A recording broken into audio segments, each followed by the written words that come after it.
தைப்பொங்கல் தமிழர்கள் பண்டிகை என்றே மிகவும் பிரசித்தி பெற்றது. பொங்கல் பண்டிகை எல்லாருக்கும் பொங்கல் திருநாள் நல்வாழ்த்துக்கள். இன்றைய தினம் தனு ராசியிலிருந்து மகர ராசிக்கு சூரியன் பெயர்கிறார். எந்த சமயத்துல மகர ராசிக்கு அவர் பெயர்றாரோ அதிலிருந்து தான் தை மாசம் பிறக்கிறது அப்படின்னு சொல்றோம். அந்த சமயத்தை தான் தைப்பண்டிகை அப்படின்னு கொண்டாடுறோம். அப்படி இந்த 14ஆம் தேதி புதன்கிழமை பகல் 3:07 இந்த மகர ரவி சங்கிரமணம் உத்தராயண புண்ணிய காலம் அப்படிங்கிறது சம்பவிக்கிறது. சூரியன் தனு ராசியிலிருந்து மகர ராசிக்கு மாறுறார்.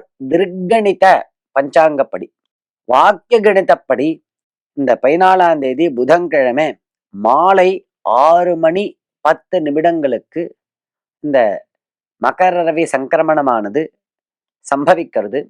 அப்ப உத்தராயண புண்ணிய காலம் அப்படிங்கிறது எப்ப அப்படின்னா அயனே விம்சதி பூர்வே மகரே விம்சதி பரே அப்படின்னு சாஸ்திரம். மகர ரவி சங்கிரமணம் எந்த சமயத்துல ஆறுதோ அதிலிருந்து 20 நாழிகைகள் பின்பு புண்ணிய காலம் என்று கூறப்படுகிறது. அப்ப திருக்கணிதப்படி மதியம் இன்றைய தினம் மதியம் 14ஆம் தேதி மதியம் 3:07 இந்த சங்கிரமணம் நிகழ்வதால் அதற்கு பிற்பாடு உள்ளதான 20 நாழிகைகள் புண்ணிய காலங்கள் நம்மளுக்கு கிடைக்கிறது.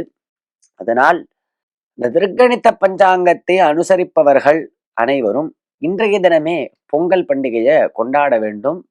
திருக்கணிதம் வாக்கிய கணிதம் என்று 2 விதமான கணிதங்கள், 2 கணிதங்கள் படியும் சில சமயங்களில் சில விஷயங்கள் மாறுபடுவதால் இந்த சமயம் திருக்கணித பஞ்சாங்கத்தை அனுசரிப்பவர்களுக்கு 14ஆம் தேதி பொங்கல் பண்டிகையும், வாக்கிய கணிதத்தை அனுசரிப்பவர்களுக்கு 15ஆம் தேதி பொங்கல் பண்டிகையும் சம்பவிக்கிறது.